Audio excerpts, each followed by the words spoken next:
오늘 우리가 읽은 히브리서 3장 1절부터는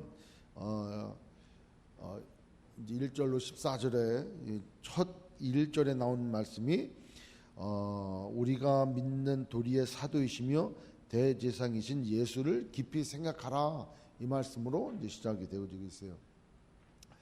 히브리서는 이제 어떻게 쓰여졌는가를 우리가 참 아시는 게 좋을 것 같아요. 여러분, 이 히브리서가 쓰여진 그 시기가 로마의 이 핍박이 심해졌고, 그 다음에 로마에 의해서 이 예루살렘 성이 파괴되어지는, 멸망되어지는 70년 전에, 그러니까 AD 한 65, 67년에서 70년 사이에 이 쓰여진 이 책이 이제 히브리서인데, 이 히브리서를 쓴 이유는 바로 뭐냐면 히브리인들에게, 그러니까 이제 히브리 사람, 유대인들, 그러니까 어떤 유대인들이냐면은 그 유대교에 있다가 복음을 전해 듣고 그 그리스도인으로 기독교로 개종한 그러한 히브리 사람들에게 대해서 썼어요. 왜 썼을까? 시대적 배경을 보면 우리가 알 수 있겠죠. 로마의 그 핍박에 의해서 되게 신앙생활을 하기가 힘들고 있고 어려움을 좀 겪고 있어요. 그게 그냥 그 예수님을 주라고 했던 사람들이 그 황제를 주라고 한다. 이거 안 하면 이게 참 큰일 나는 거 아닙니까? 그러고 이제 뭐 자기들끼리 모여서 뭐 예배 드린다 해가지고 그냥 뭐 여러 가지 핍박이 온 것 같아요. 그런데 그거는 외적인 이제 핍박이 또 이제 있고, 또 하나의 또 핍박이 아니라 유혹과 미혹이 온 게 바로 뭐냐면, 유대교에 있는 사람들이 유대교에 있다가 지금 기독교로 개종했잖아요. 그러니까 유대교에 있는 사람들이 너 이제 그런 식으로 해서는 안 된다. 너희들이 믿는 것이 잘못된 것이다. 돌아와서 율법을 보고 율법을 지키고 너가 그동안 해왔던 거 잘해왔던 것 아니냐. 이렇게 유대교에 있는 사람들이 자꾸 이제 부추기는 거지. 또 이렇게 왜 핍박받아가면서 살아갈 필요가 뭐가 있느냐 해가면서 자꾸 다시 유대교로 오라는 거예요. 근데 이제 예수를 믿고 구원을 받았다 하고 생각을 하고 기독교로 개종했던 그 사람들이 신앙생활을 하면 할수록 더 힘들어지는 거예요. 더 어려워지는 거예요. 그러니까 그 중에 어떤 사람들은 개종해서 다시 유대교로 돌아간 사람이 있는 거예요. 이 핍박을 이기지를 못하는 거예요. 그리고 그 얘기를 들어보니까 그럴 것도 같아. 이래서 다시 개종해서 다시 돌아가는 그 당시에 있는 그 개종한 히브리인들 대상으로 해서 누구를 바라보자? 예수를 바라보자라고 하는 의미에서 이제 이 히브리서를 썼어요. 그러다 보니까 이 히브리서는 예수님이 모든 이름 위에 뛰어나신 분이시고 어떤 거랑 비교해봐도 예수님밖에 없음을, 왜 우리가 예수를 믿어야 되는지 이거에 대한 변증적인 그런 설명서가 바로 이 히브리서다라고 하는 거죠. 그래서 1장부터 이렇게 쭉 보면은 1장 3절에 먼저 어떤 거랑 비교를 했냐니까 1장 4절에 그가 천사보다 훨씬 뛰어남은 그들보다 더욱 아름다운 이름을 기업으로 얻으셨으니, 누구랑 비교합니까? 천사들이랑 비교하는 거예요. 그러니까 이 히브리서 기자는 천사들, 당시에는 천사들을 숭배하는 그런 사상이 있었어요. 그러니까 천사들을 숭배할 정도 되면은 아주 그냥 그 존재 자체가 대단하지 않습니까? 우리랑 다른 그 천사가 와가지고 뭐 이러니까. 그런데 우리가 믿고 있는 사람들의 천사를 숭배하는 그 천사들보다 더욱 아름다운 이름이 있으니 그 이름이 바로 곧 예수다라는 거예요. 그래서 예수님인 천사보다 더 우월하신 존재시고, 또 실제적인 면에서, 실존적인 면에서도 그분이 더 존귀하신 분이다라고 변론을 하고 있는 거죠. 그 다음에 이제 오늘 3장에 들어와서는 모세를 또 비교하는 거예요. 모세를. 그래서 여기에 보면은 2절 보면은 그는 자기를 세우신 이에게 신실하시기를 모세가 하나님의 온 집에서 한 것 같이 하셨다는 거예요. 모세와 똑같이 하나님 앞에 하나님의 집에서 충성을 했던 분이 예수인데, 그 모세보다도 더욱 위대하신 분이 바로 예수님이라는 거예요. 여러분, 여기서 우리가 생각해야 될 것은 당시의 사람들이 모세를 어떻게 생각을 했겠냐 하는 것이죠. 여러분, 모세는 이스라엘 민족들을 그 애굽 땅에서 이끌어내 왔잖아요. 그리고 광야 생활 40년 동안 이스라엘 백성들을 지도해 온 사람이에요. 그러니까 유대인들에게 있어서 모세는 정말 영적인 아버지일 뿐만 아니라 죄송합니다. 영적인 아버지일 뿐만 아니라 이 모세가 믿음의 대상이 정도 될 정도로 대단한 분인 거예요. 그러니까 성경에 그렇게 보면은 우리는 모세의 자손이라 이렇게 얘기할 정도로 모세는 또 율법을 줬잖아. 예? 하나님께로부터 받아서 그 모세가 율법을 지금 베풀었단 말이에요. 그러니까 이 히브리인들에게 있어서의 모세는 굉장한 그 위대하신 분이신 거예요. 그러니까 그 모세가 준 율법을 반드시 지켜 행하는 그런 이제 이 유대교에 있는 사람들이 그렇게 살았단 말이죠. 그러니까 예를 든다면 우리 집안이 불교 집안이야. 예? 그래서 대대로 그냥 철저하게 불교에 살았어.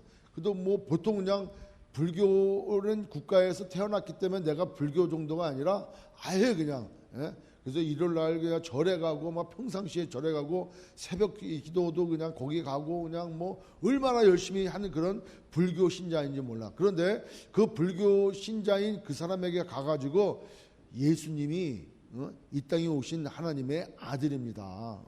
부처보다도 예수님은 부처는 사람이지만 예수님은 하나님이십니다. 와, 그래요? 이렇게 해가지고 자기가 믿는 그 불심을 다 버리고 기독교를 개종할까요? 안 하죠. 안 하죠. 우리가 전도해봐도 알지 않습니까? 그러니까 유대교에 있는 사람들의 입장에서 히브리인들에게 있어서의 모세의 위치는 그 정도라는 거죠. 그 정도인 거예요. 그러니까 예수님이 얼마나 뛰어나시냐 하는 것을 이 히브리인들이 유대인들이 생각할 때 그거와 상응하는 그들이 볼 때 존재적으로 천사로 그 다음에 어떤 실존적인 인물 중에서 모세로 이렇게 비교를 시켜가지고 오직 예수님만이 참 하나님이시고 예수님만이 우리의 모든 것 되신다라고 지금 변증되어지는 거예요. 그러니까 이 사람들에게 있어서 모세가 이 정도 되어지는데 그 사람들에 가가지고 예수를 믿어라. 근데 예수님은 어떠신 분입니까? 그 사람들이 생각할 때 예수님은 자랑할 만한 분입니까? 자랑하지 못할 만한 분입니까? 자랑하지 못할 만한 분인 거예요. 왜 자랑하지 못할 만한 분입니까? 십자가에서 죽으셨잖아요. 근데 그 유대인들이 생각할 때 십자가는 가장 수치스러운 거예요.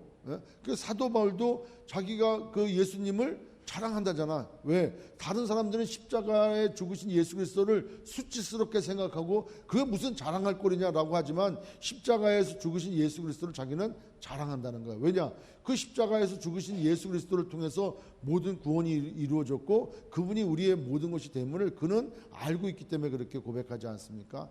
따라서 그 모세의 비교에 예수님께서 행하신 일들을 지금 비교해가면서 예수님이 얼마나 위대하신 분이시냐 하는 것을 지금 여기 변증하고 있다는 거죠. 따라서 오늘 이 말씀을 생각하면서 우리도 예수님을 깊이 생각하는 그런 시간을 우리가 가져야 되겠지 않겠냐 하는 거죠. 왜 그렇습니까? 우리는 요즘 시대를 살아가고 있으면서 깊이 생각하지를 않아. 그잖아요. 여러분들 우리가 스마트폰도 가지고 있고 인터넷도 얼마나 많이 발전돼 있어요. 우리가 그 농담으로도 그렇게 얘기하잖아요. 뭔가 질문이 생겨. 성경에 질문이 생기든 삶에 질문이 생기든 뭐 어떤 물건에 대해서 이거는 어떤 용도인가 그걸 알려면 어디를 찾아가면 되는 거예요? 구글. 예? 구글 찾으면 다 나와. 그래서 그냥 농담으로 뭐라 그래요? 전능하신 구글님 물어보면 다 나와. 하나님께 물어보면 응답은 안 와. 근데 구글한테 찍으면은 바로바로 답이 와. 그러니까 우리는 어떤 또 일들이 일어나면은 그 일들을 인터넷을 뒤져서 유튜브를 뒤져서 SNS를 통해서 그 다음에요 그 인스타그램이라든가 무슨 프로그램이 많기는 많더라고요. 페이스북도 있고 뭐 수많은 게 많잖아요. 거기에 자기의 상황을 올려. 예? 올리면은 금세 문제가 해결될 수 있어. 오직하면 여기에 백악관도 그렇고 청와대도 그렇고 국민청원으로 올려 자기 의견을. 예? 그러면 그것이 많이 보는 사람들이 나도 동감한다. 그래서 20만 명이 넘어가면은 청와대에서 답변을 해줘야 되고 또 국가에서도 답변을 해줘야 되는 그런 시스템도 있단 말이에요. 그러니까 자기가 궁금해하고 자기가 모르는 거는 쉽게 얻을 수가 있다는 거예요. 맞습니까? 그러다 보니까 우리가 깊이 생각하지를 않아. 무엇을 생각해도 지금 여기에서 전화번호 20개 이상 외우시는 분이 계십니까? 저는 생각을 해보니까 20개는 못 외우는 것 같아요. 외운다면은 112, 113, 114 예? 이런 거 따지면은 어떻게 해도 될까나? 근데 제 전화번호하고 우리 사모 전화번호하고 우리 아들 전화번호는 잘 몰라. 예? 그 다음에 아는 전화번호가 없어요. 이거는 왜 생각이 이제 옛날에는 그 전화번호 50개도 100개도 외웠단 말이에요. 누구 그러면 몇 번, 누구 그러면 몇 번, 그다음 어디야 그러면 몇 번 다 나왔는데 지금은 안 해요. 그냥 전화번호 전화기만 열면 다 나온단 말이에요.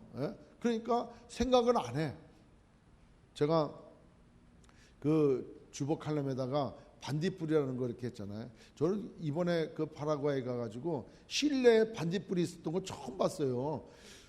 진짜 그거 써놓은 대로 기도하고 있다가 갑자기 눈을 딱 뜨고 이제 자라가야 되겠다 우리가 딱 하는데 뭐가 팔짝팔짝 그래 구석에서 진짜 천사가 나타난다 했어요. 그 나중에 보니까 반딧불인 거예요. 그래서 이야 신기하다. 여기에 다슬기가 이렇게 많나 뭐 해가면서 보니까 그 동네는 이제 없고 좀 더 나가면 엄청 많대요. 그 반딧불이.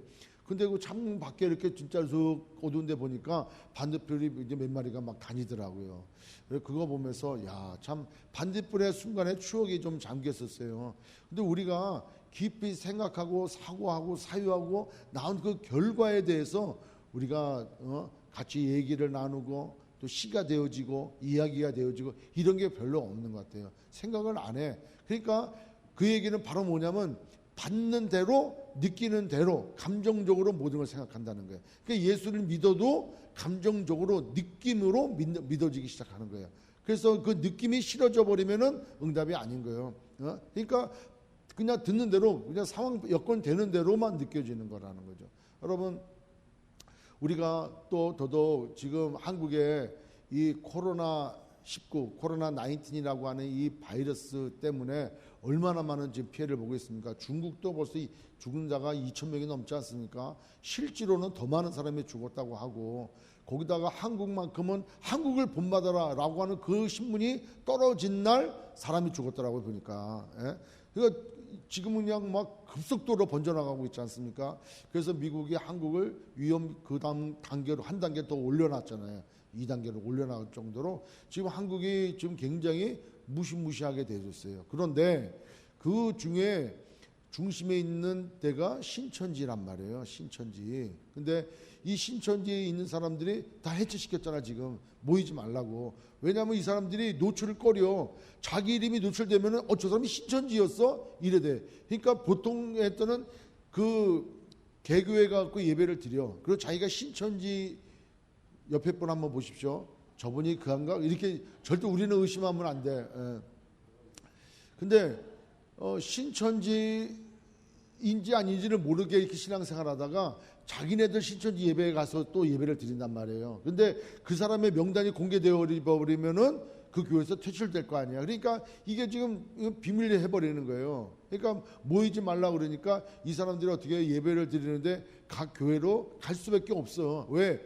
원래 믿지 않는 사람들을 전도해가지고 예수 믿게 하는 사람들이 신천지가 아니라 기성 교회를 무너뜨리려고 하는 게 신천지예요. 그러니까 평상시에도 교회 잔입회에 들어와가지고 교회를 힘들게 만들고 교회를 그냥 막 분리시게 만들고 아주 어지럽게 만들어서 통째로 그냥 교회로 접수하는 뭐 이런 일들을 하는 게 정말 극악무도한 게 이 신천지란 말이란 말이에요. 근데 지금 자기들끼리 모이기를 그만두고 각 교회로 흩어져 버리라 그러니까 이제 교회로 이제 흩어져 들어오면은 이게 어떻게 될 거냐 하는 거예요, 이제.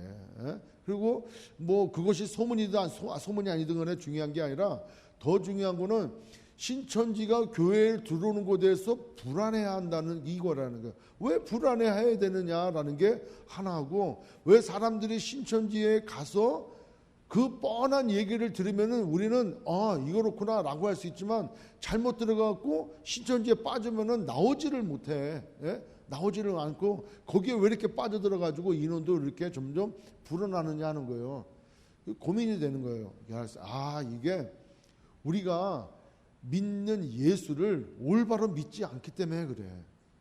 내가 믿는 예수가 누군지도 몰라. 내가 왜 예수를 믿어야 되는지도 몰라. 내가 왜 신앙생활을 해야 되는지도 몰라. 여러분, 그래서 우리가 교리를 알아야 된다는 거예요.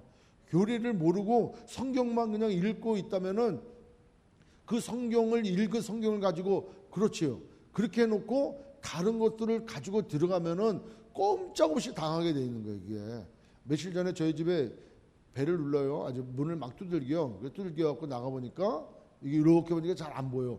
이 사람도 아주 야가 빠져가지고 이렇게 볼 줄 알고 이렇게 피해 있는 것 같아. 누군가 그러니까 또 그래.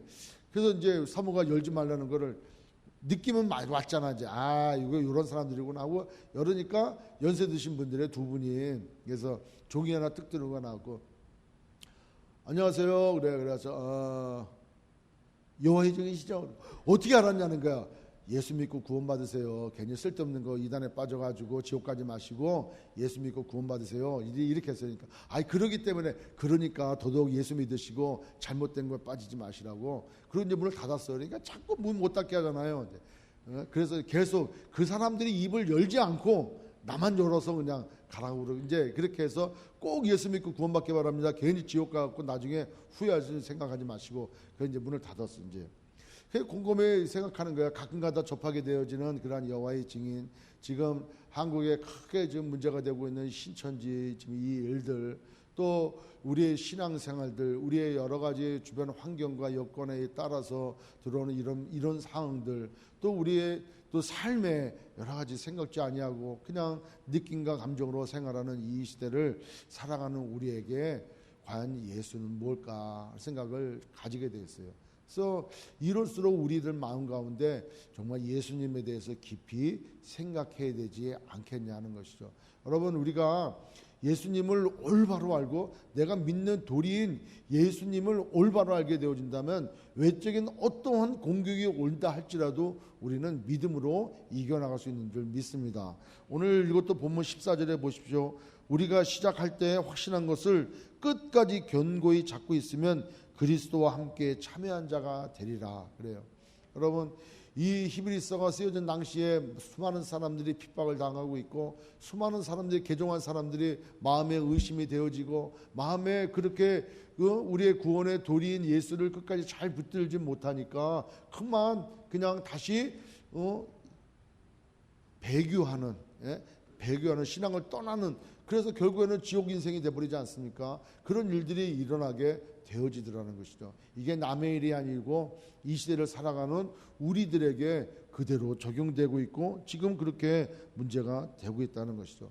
여러분, 우리 모두가 다 예수를 잘 알고 또 그 믿음의 도에서 떠나지 아니하고 든든히 붙잡고 살아가는 저와 여러분 되시길 주의 이름으로 축원합니다. 그들이 믿었던 모세는 하나님의 집의 사환으로 충성한 자였어. 그러나 예수님은 그 집을 지으신 이의 아들이야. 그러니까 집보다 집 지을 사람이 더 소중하지 않습니까? 그러니까 집을 지으신 분의 아들로서 그 집에 충성하고 열심을 냈던 분이라는 거예요. 따라서 모세, 즉 율법으로 돌아가야 될 게 아니고 유대교로 돌아가야 될 게 아니고 그 우리에게 구원을 베풀어 주시는 예수님께로 더더욱 나가야 된다고 얘기하고 있다는 것이죠.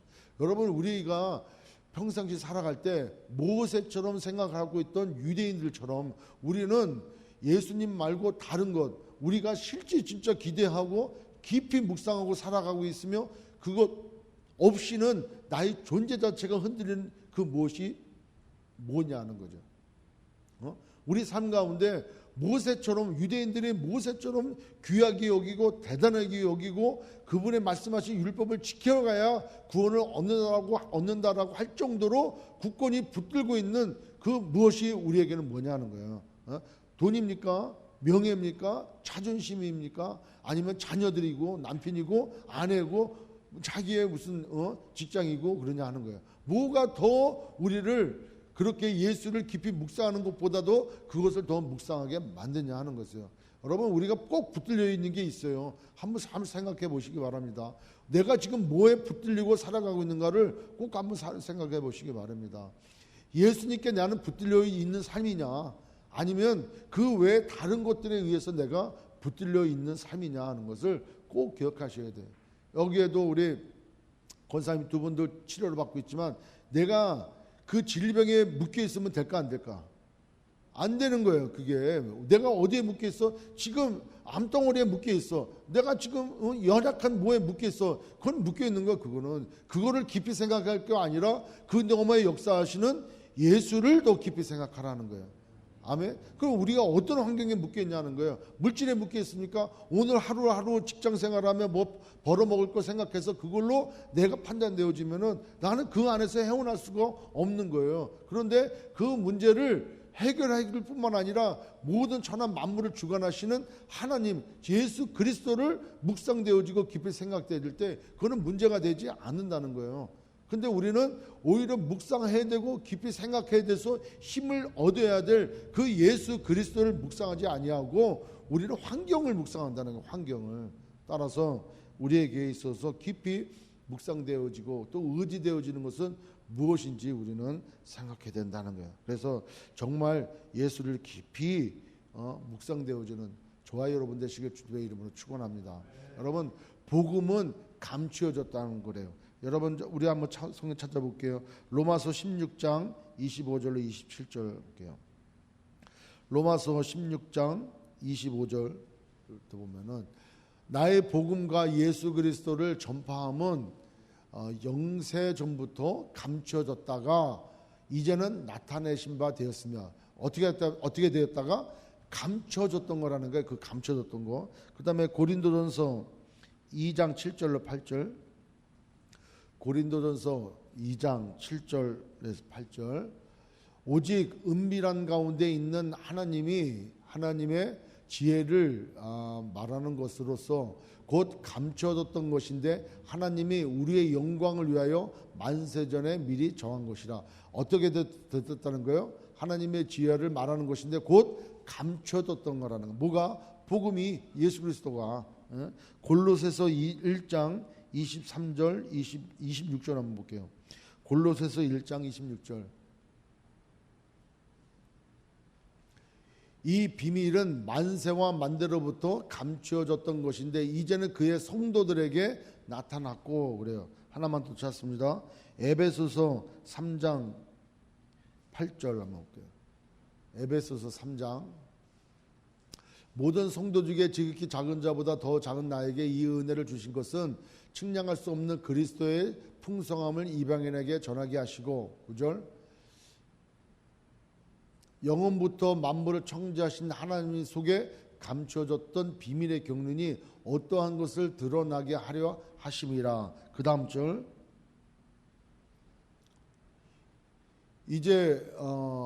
이는 이제 교회로 말미암아 하늘에 있는 통치자들과 권세들에게 하나님의 각종 지혜를 알게 하려 하심이니 11절 곧 영원부터 우리 주 그리스도 예수 안에서 예정하신 뜻대로 하신 것이다. 그러니까 감추어졌던 거라는 거예요. 그 감추어졌던 비밀인 이 복음이 즉 예수 그리스도가 우리로 하여금 우리에게 나타나진 바 됐다는 거예요. 그러니까 우리는 비밀을 알게 되어져 버렸어요.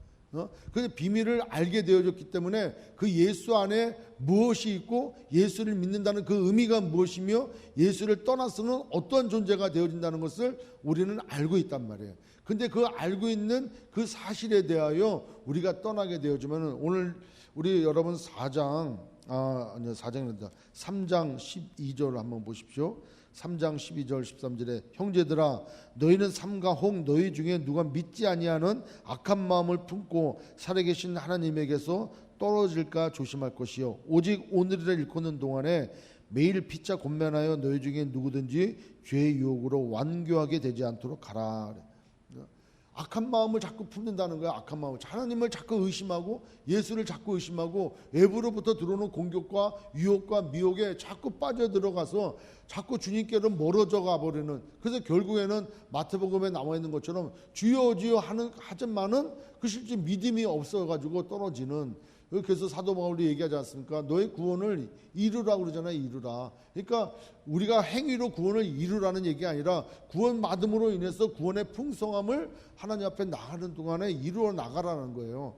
따라서 우리는 예수를 늘상 깊이 묵상해야 된다는 거죠. 여러분 그래서 이 히브리서 3장 1절로 시작되던 이 문장의 이 결론은 4장 12절 4장 12절 4장 12절 13절에서 끝나는데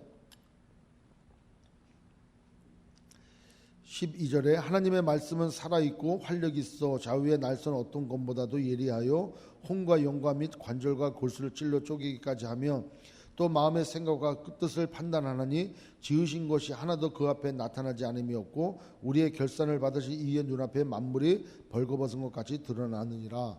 하나님의 말씀은 능력이 있다는 거예요. 그래서 영과 혼과 육체 골수를 찔러 쪼개기까지 한다는 거예요. 그 얘기는 우리의 마음과 생각을 다 감찰하셔. 하나님은 그 하나님의 말씀은, 주님의 말씀은 다 우리를 감찰해 나가신다는 거예요. 그러니까 마지막 때 우리의 모든 것들에 변명할 여지가 없이 그러한 심판의 길에 들어서게 되어진다는 것이죠.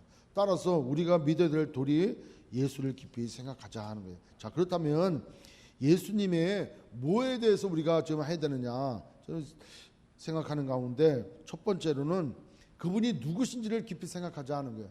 그 예수님이 누구시냐? 삼위 하나님이시고 그 다음에 그분이 왜 이 땅에 오셨으며 그분의 이름이 도대체 뭐냐? 예수라는 이름의 뜻이 무엇이고 그분을 왜 우리가 주라고 얘기하며 왜 그분을 하나님의 아들이라고 이렇게 얘기하고 왜 그분을 인자라고 얘기하느냐? 그리고 왜 우리가 그를 그리스도라고 얘기하느냐? 그리스도의 뜻이 무엇이냐?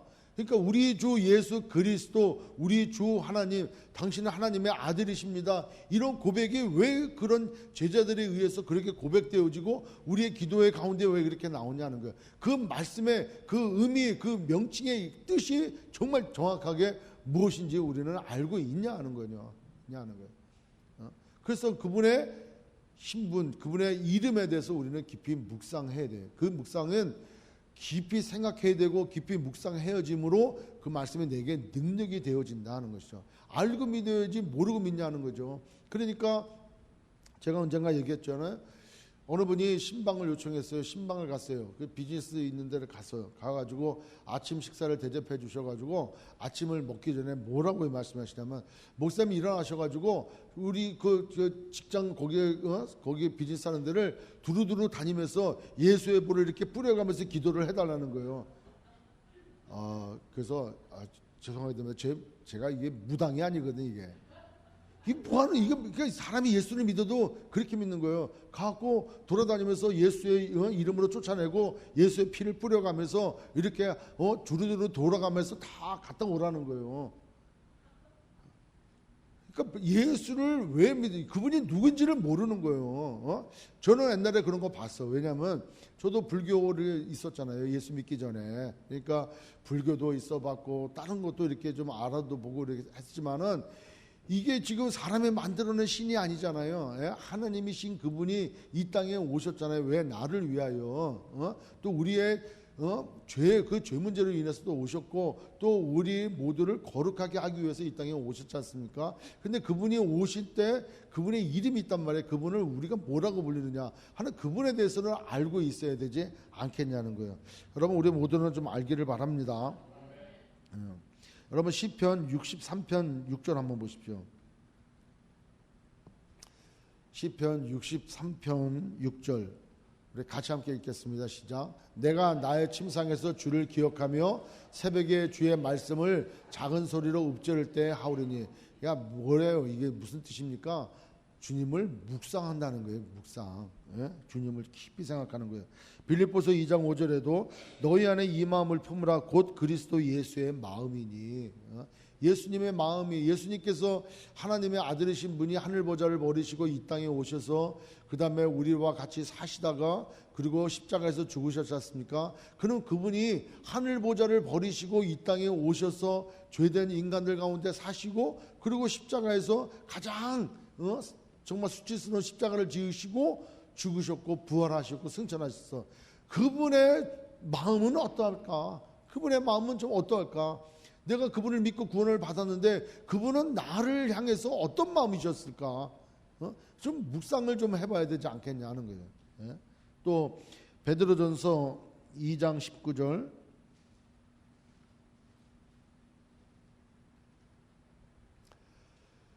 부당하게 고난을 받아도 하나님을 생각함으로 슬픔을 참으면 이는 아름답다. 여러분 힘들고 어려울 때 주님을 더더욱 묵상하고 하나님을 더더욱 묵상하면 그 힘이 되는 줄 믿습니다.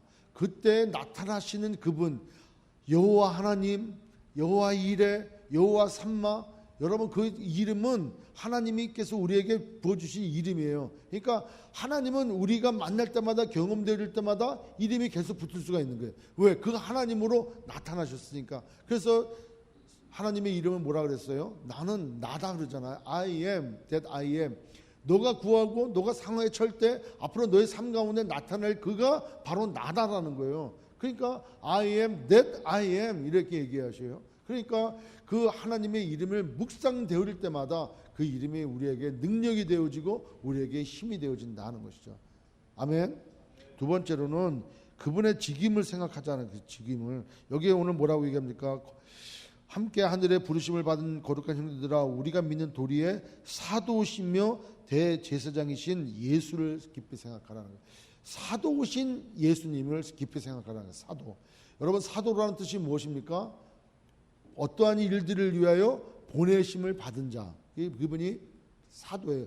예수님은 사도야. 왜 사도입니까? 하나님께로부터 이 땅에 보내심을 받았잖아요. 온 인류의 구원을 위해서 이 땅에 보내심을 받았잖아요. 예수님도 그렇게 직접 말씀하셨어요.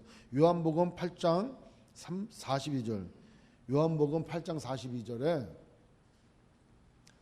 예수께서 이르시되 하나님이 너의 아버지였으면 너희가 나를 사랑하였으리라. 이는 내가 하나님께로부터 나와서 왔음이라. 나는 스스로 온 것이 아니요 아버지께서 나를 보내신 것이라. 그래서 예수님은 하나님께서 보내신 자 사도로서 이 땅에 오셨다는 거예요. 아멘. 요한복음 5장 36절. 여기도 마찬가지예요.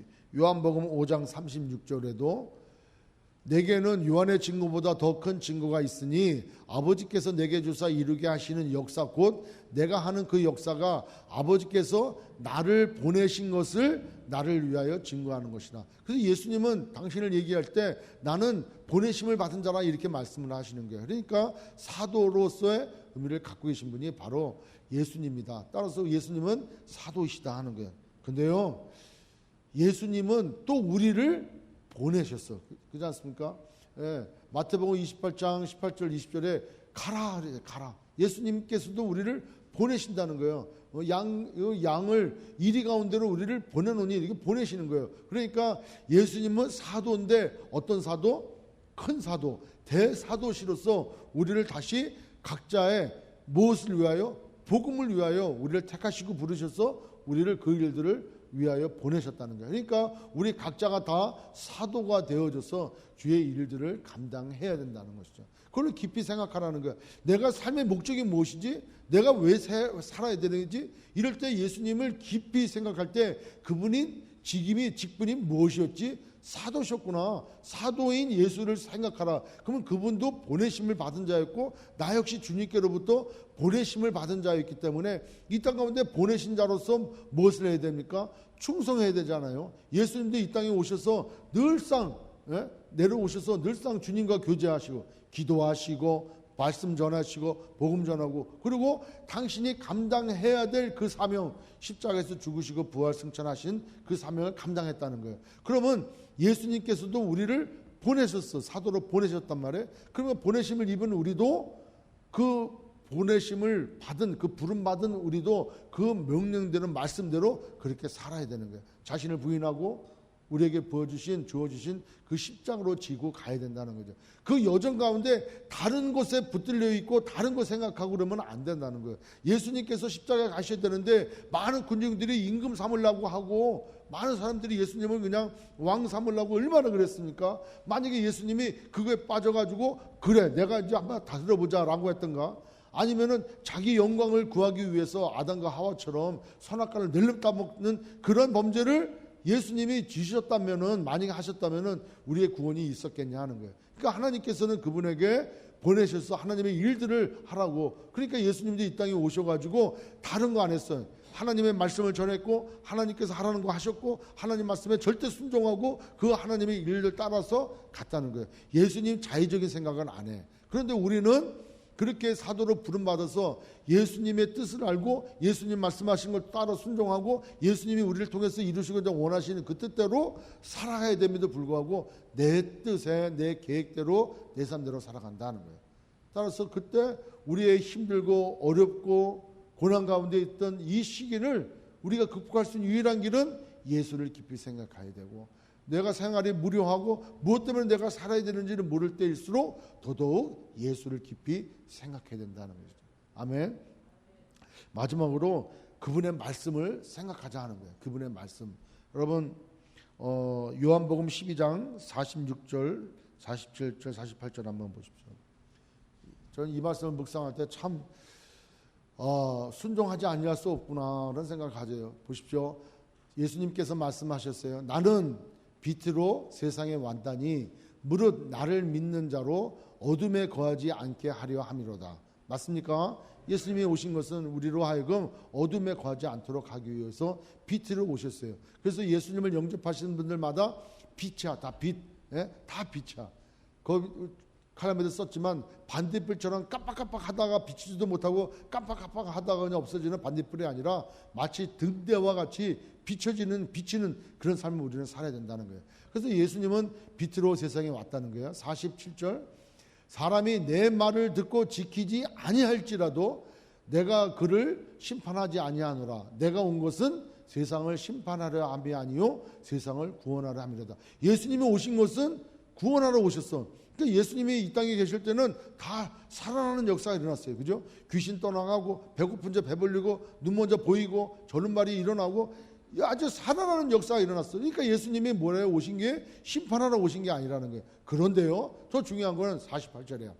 나를 저버리고 내 말을 믿지 아니하는 자를 심판할 이가 있으니 곧 내가 한 그 말이 마지막 날에 그를 심판하리라. 이 얼마나 무섭습니까?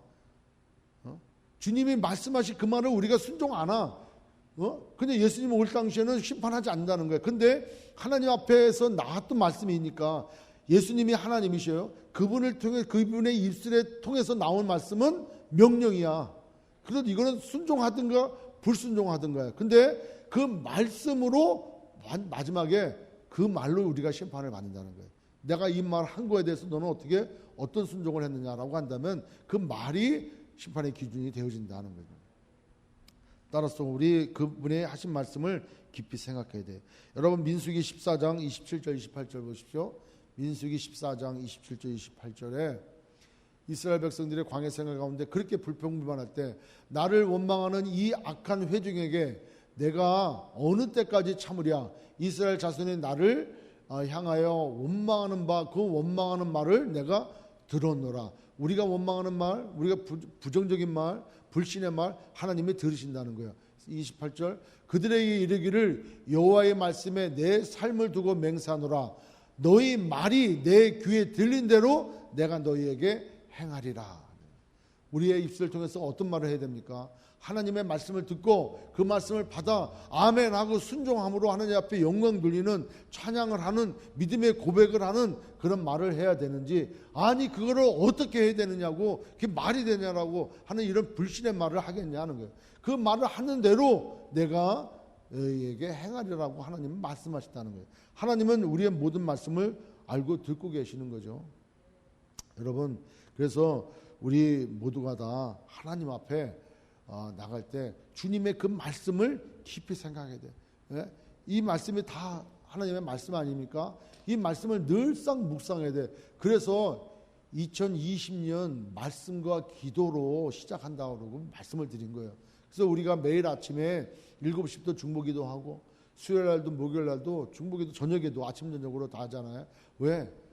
해보자는 거예요. 여러분 지금 2개월 지났어. 예? 2개월.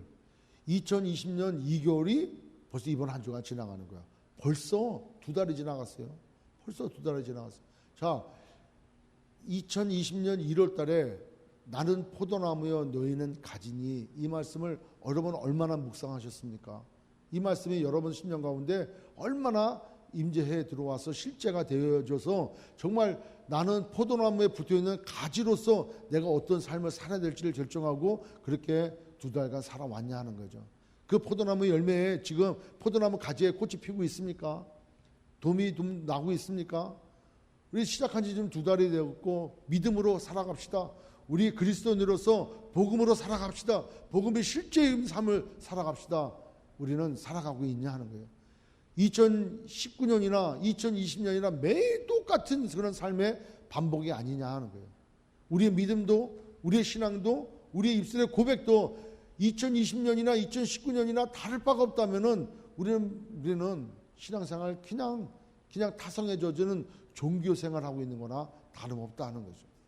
여러분, 이번 우리 소명교회 3월 1일 8주년을 맞이해서 지난 8년간을 좀 생각해 보고 또 2020년 시작한 이제 2달, 이제 3개월째 접어들 때 우리의 신앙, 우리의 믿음, 주를 향한 우리의 마음 다시 한번 깊이 생각하는 그런 시간을 가져봤으면 좋겠습니다.